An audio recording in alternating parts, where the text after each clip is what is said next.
Saraswati F M കരുതലിന്റെ നാദം ഹൃദയം കൊണ്ട് കേൾക്കൂ. സരസ്വതി എഫ് എമ്മിലേക്ക് ഏവർക്കും സ്വാഗതം. ഇന്ന് 2026 ജൂൺ 15 കൊല്ലവർഷം 1201 മിഥുനം 1 തിങ്കളാഴ്ച. ഇന്നത്തെ പ്രധാന വാർത്തകൾ. സൗജന്യ യാത്ര തുടങ്ങാൻ ആദ്യ വനിതാ ഡ്രൈവർ. ബാലിസ്റ്റിക് മിസൈലും ഇന്ത്യ വീഴ്ത്തും. 5000 കിലോമീറ്റർ അകലെയുള്ള ആക്രമണവും തകർക്കും. കമുകൻകോട് കൊച്ചുപള്ളിയിൽ വിശുദ്ധ അന്തോണീസ് തിരുനാൾ. ലഫ്റ്റനന്റ് ജനറൽ ധീരജ് സേത്ത് കരസേനാ മേധാവി. മത്സ്യത്തൊഴിലാളി സ്ത്രീകൾക്ക് സൗജന്യ യാത്ര, ഉഷാറാകാൻ സമുദ്ര ബസ്. വാർത്തകൾ വിശദമായി. സൗജന്യ യാത്ര തുടങ്ങാൻ ആദ്യ വനിതാ ഡ്രൈവർ. വനിതകൾക്ക് സൗജന്യ യാത്രാ പദ്ധതി സർക്കാർ നടപ്പിലാക്കുമ്പോൾ ആദ്യ ബസിന്റെ നിയന്ത്രണം KSRTCയുടെ ആദ്യ വനിതാ ഡ്രൈവർ VP ഷീലയ്ക്ക്. പെരുമ്പാവൂർ ഡിപ്പോയിലെ ജീവനക്കാരിയാണ് ഈ 53കാരി. കണ്ടക്ടറും വനിതയായിരിക്കും. ബാലിസ്റ്റിക് മിസൈലും ഇന്ത്യ വീഴ്ത്തും. 5000 കിലോമീറ്റർ അകലെയുള്ള ആക്രമണവും തകർക്കും. ഇതിനായി ഹൈപ്പർസോണിക് വേഗതയുള്ള AD-1, AD-2 മിസൈലുകൾ defence research and development organisation വിജയകരമായി പരീക്ഷിച്ചു. കപ്പൽ മിസൈലായ NASM-MR പരീക്ഷണവും വിജയിച്ചു. ദീർഘദൂര ബാലിസ്റ്റിക് മിസൈലുകൾ കണ്ടെത്താനും നിരീക്ഷിക്കാനും ഭസ്മമാക്കാനും ഇതോടെ കഴിയും. കമുകൻകോട് കൊച്ചുപള്ളിയിൽ വിശുദ്ധ അന്തോണീസ് തിരുനാൾ. കമുകൻകോട് കൊച്ചുപള്ളി വിശുദ്ധ അന്തോണീസ് തീർത്ഥാടന കേന്ദ്രത്തിൽ വിശുദ്ധ അന്തോണീസിന്റെ മധ്യസ്ഥ തിരുനാളിന് തുടക്കമായി. 16-ന് അവസാനിക്കും. ലഫ്റ്റനന്റ് ജനറൽ ധീരജ് സേത്ത് കരസേനാ മേധാവി. നിലവിൽ കരസേനാ ഉപമേധാവിയാണ്. കരസേനാ മേധാവി ജനറൽ ഉപേന്ദ്ര ദ്വിവേദി വിരമിക്കുന്ന 30-ന് സേത്ത് ചുമതലയേൽക്കും. 2028 ഓഗസ്റ്റ് 31 വരെയാണ് കാലാവധി. മത്സ്യത്തൊഴിലാളി സ്ത്രീകൾക്ക് സൗജന്യ യാത്ര, ഉഷാറാകാൻ സമുദ്ര ബസ്. സർവീസ് കൂടുതൽ മേഖലകളിലേക്ക് വ്യാപിച്ചേക്കും. മത്സ്യത്തൊഴിലാളി സ്ത്രീകൾക്ക് സൗജന്യ യാത്ര ഒരുക്കുന്നതാണ് പദ്ധതി. KSRTCയുടെ 3 ലോ ഫ്ലോർ ബസ്സുകളാണ് സമുദ്ര ബസ്സുകളാക്കി മാറ്റിയത്. KSRTCയും ഫിഷറീസ് വകുപ്പും സംയുക്തമായാണ് പദ്ധതി ആരംഭിച്ചത്.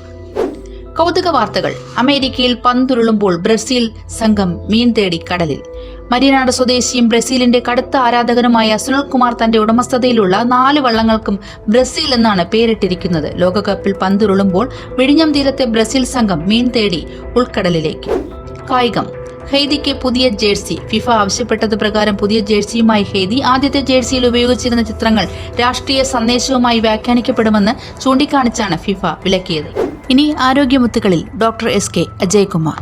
പ്രിയമുള്ളവരെ, ഇന്നത്തെ ആരോഗ്യമുത്തുകളിൽ നമ്മൾ സംസാരിക്കുന്ന വിഷയം വയറിന്റെ വലതുഭാഗത്ത് താഴെയുള്ള വേദന എല്ലായ്പ്പോഴും അപ്പൻഡിസൈറ്റിസ് ആണോ എന്ന വിഷയത്തെക്കുറിച്ചാണ്. നിങ്ങൾക്ക് എല്ലാവർക്കും അറിയാം, അപ്പൻഡിക്സ് എന്ന മണ്ണിര പോലെയുള്ള അവയവം സ്ഥിതി ചെയ്യുന്നത് വൻകുടലിന്റെയും ചെറുകുടലിന്റെയും ജംഗ്ഷനിൽ വയറിന്റെ വലതുഭാഗത്ത് താഴെയായിട്ടാണ്.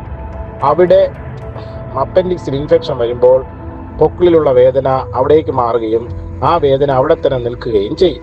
അങ്ങനെ വയറിൽ വലതുഭാഗത്ത് താഴെ വേദന വന്നാൽ നമ്മൾ അപ്പൻഡിസൈറ്റിസ് എന്ന അസുഖം സംശയിക്കുകയും ചിലപ്പോൾ ഓപ്പറേഷൻ ചെയ്യുകയും ചെയ്യും. എന്നാൽ ഇന്ന് നമ്മൾ സംസാരിക്കുന്നത് വയറിന്റെ വലതുഭാഗത്ത് താഴെ ഉണ്ടാകുന്ന വേദനകളെല്ലാം അപ്പൻഡിസൈറ്റിസ് അല്ല. മറ്റു പല കാരണങ്ങൾ കൊണ്ടും മറ്റു പല ഗൗരവമല്ലാത്ത കാരണങ്ങൾ കൊണ്ടും ഈ വേദന അവിടെ വരാം. അവ എന്തൊക്കെയാണെന്ന് നോക്കാം. നമ്മുടെ കൊച്ചു കുട്ടികളിൽ, ഉദാഹരണത്തിന് ഒരു 10 വയസ്സ് 12 വയസ്സുള്ള കുട്ടികളിൽ വയറിന്റെ വലതുഭാഗത്ത് ഇടയ്ക്കിടയ്ക്ക് ഒരു വേദന വരും. നമ്മൾ നോക്കുമ്പോൾ അപ്പൻഡിസൈറ്റിസിന്റെ ലക്ഷണങ്ങളൊന്നും കാണുകയുമില്ല. സ്കാൻ ചെയ്യുമ്പോൾ മിസെൻട്രിക് അഡിനൈറ്റിസ് എന്ന ഒരു രോഗമാണെന്ന് റിപ്പോർട്ട് വരും. അച്ഛനും അമ്മയും ആ സ്കാനുമായിട്ട് ഓടി ഡോക്ടറെ അടുത്ത് വരും. എന്നാൽ ഈ മിസെൻട്രിക് അഡിനൈറ്റിസ് എന്ന കുട്ടികളിൽ വരുന്ന രോഗം നമ്മുടെ കഴുത്തിലെ കഴല വീക്കം പോലെ ചിലപ്പോൾ വർഷങ്ങളായി കാണും. കുറച്ച് കഴിഞ്ഞ് അപ്രത്യക്ഷമാകുന്നത് കണ്ടിട്ടുണ്ടാകുമല്ലോ. അതുപോലെയുള്ള ഒരു സെൽഫ് ലിമിറ്റിംഗ് അഥവാ പ്രശ്നങ്ങൾ ഉണ്ടാകാതെ തനിയെ മാറിപ്പോകുന്ന ഒരു അസുഖമാണ്. അപ്പോൾ അപ്പൻഡിസൈറ്റിസ് ഒന്ന് തെറ്റിദ്ധരിക്കപ്പെട്ട് ഓപ്പറേഷൻ ചെയ്യാൻ സാധ്യതയുണ്ട്. ഇനി മറ്റൊരു പ്രധാന സാധാരണ അവസ്ഥയാണ് യൂററ്ററി കോളിക്. അതായത് വലതുഭാഗത്തെ കിഡ്നിയിൽ നിന്നും ഒരു കല്ല് താഴോട്ട് വന്ന് യൂററ്റർ എന്ന് പറയുന്ന മൂത്രനാളിയിൽ അടഞ്ഞിരിക്കുകയും പെയിൻ ഉണ്ടാക്കുകയും ചെയ്യുന്ന അവസ്ഥ. പലപ്പോഴും അത് അപ്പൻഡിസൈറ്റിസിന് ആണെന്ന് തെറ്റിദ്ധരിക്കപ്പെടാറുണ്ട്. പക്ഷേ അതിൽ ചില കാര്യങ്ങൾ, അതായത് വയറിന്റെ ഫ്ലാങ്ക് എന്ന് പറയുന്ന വശത്തു നിന്നും തുടങ്ങി ഗ്രോയിൻ അഥവാ ഇടുപ്പ്, ഫ്രണ്ടില് കാലിന്റെ മടക്ക് അതുവരെ വേദന വരുന്ന ഒരു പ്രത്യേക രീതിയിലുള്ള വേദനാ സഞ്ചാരമാണ് ആ യൂറിട്രിക് കോളിക്കിൽ ഉണ്ടാകുക. അതിനോടൊപ്പം മൂത്രമൊഴിക്കാൻ തോന്നുക, മൂത്രത്തിൽ ചിലപ്പോൾ രക്തത്തിന്റെ അംശം കാണുക തുടങ്ങിയവയും ഉണ്ടാകാം. ഇനി വളരെ കോമൺ ആയിട്ട് കൊച്ചുകുട്ടികളിൽ കാണുന്ന ഒരു പെയിനാണ് ഇൻറ്റെസ്റ്റിനൽ കോളിക്.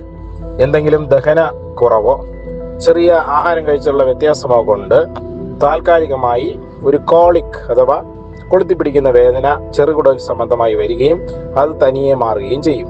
അതും സാധാരണയായി വരുന്നത് വയറിന്റെ വലതുഭാഗത്ത് താഴെയാണ്. ഓർക്കുക, വയറിന്റെ വലതുഭാഗത്ത് താഴെ വരുന്ന വേദനകൾ എല്ലാം അപ്പൻഡിസൈറ്റിസ് അല്ല.